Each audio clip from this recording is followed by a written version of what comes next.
Bonjour, bonjour, bienvenue sur le plateau de Batijournal TV. Nous sommes à Angers, congrès de l'Intech, au mois de septembre 2020, ce qui est notre premier salon de 2020. Et avec moi, monsieur William Dieu. Bonjour.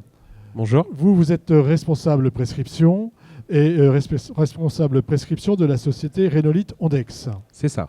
Je vais vous demander de nous présenter une petite présentation de Rhénolite Ondex, s'il vous plaît. Alors Rhénolite Ondex, c'est une entreprise du groupe Rhénolite, qui est un gros groupe mondial. Et nous, Ondex, on est fabricant de produits en PVC, en couverture et bardage. En fait, on fait de la plaque éclairante pour les bâtiments industriels, les bâtiments agricoles, les serres également. Donc à travers l'Europe principalement, mais également le monde, si on part sur les serres en Amérique latine ou dans d'autres pays un peu plus lointains.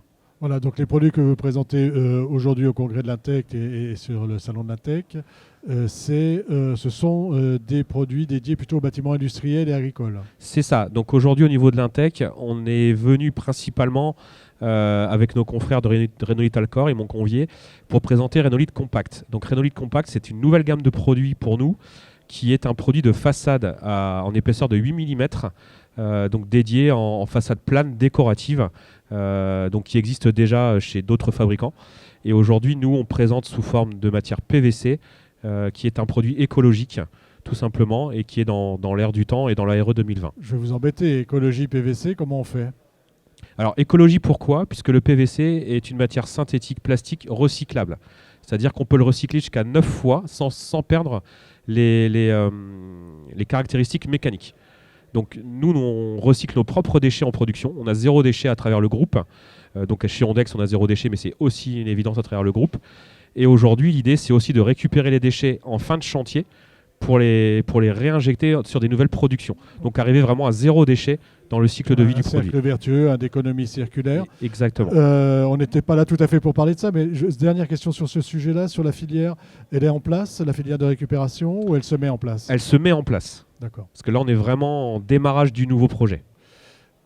Vos rapports avec les économistes de la construction, comment ça se passe ? Qu'est-ce qu'ils attendent de vous et qu'est-ce que vous leur proposez d'une manière générale ?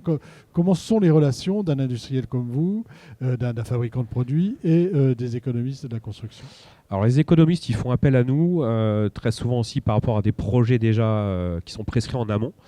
Aujourd'hui, ils attendent de nous principalement de pouvoir chiffrer, de budgéter le projet et de savoir où ils vont aller et comment ça va se dérouler. Qu'est-ce que vous mettez en place justement vous, pour leur apporter cette information ?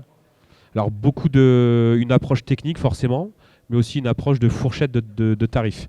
Alors il peut arriver, on a des notions de fourniture et pose, même si on n'est pas poseur. On a des connaissances aussi vis-à-vis de certains clients avec lesquels on travaille, on a l'habitude de travailler.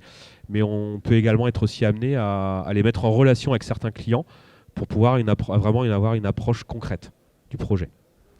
Vous êtes responsable prescription. Hein, oui. C'est des gens que vous rencontrez souvent, que vous allez voir, que vous... Aujourd'hui, oui, c'est des gens qu'on va aller voir un peu plus, puisque moi je suis sur cette fonction-là depuis très peu de temps finalement.